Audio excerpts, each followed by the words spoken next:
नमस्कार, सत्यदर्शन न्यूज मध्ये आपले स्वागत आहे। मी पायल शहा। एक नजर टाकूया आजच्या ठळक घडामोडीवर। राज्यातील शेतकऱ्यांची कर्जमाफीची घोषणा लवकरच होणार।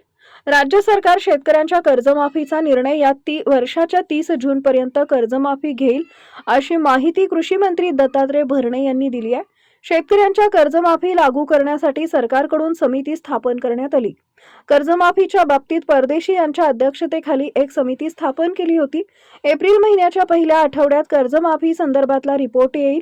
रिपोर्ट आल्यानंतर मंत्रिमंडळाच्या बैठकीत आम्ही चर्चा करून 30 जून पूर्वी शेतकऱ्यांना कर्जमाफी देण्यासंदर्भातला निर्णय घेऊ, असं कृषी मंत्री दत्तात्रय भरणे म्हणाले। अतिवृष्टीमुळे बाधित झालेल्या तालुक्यातील शेतकरी आणि इतर थकीत कर्जदारांना या निर्णयाचा लाभ होईल।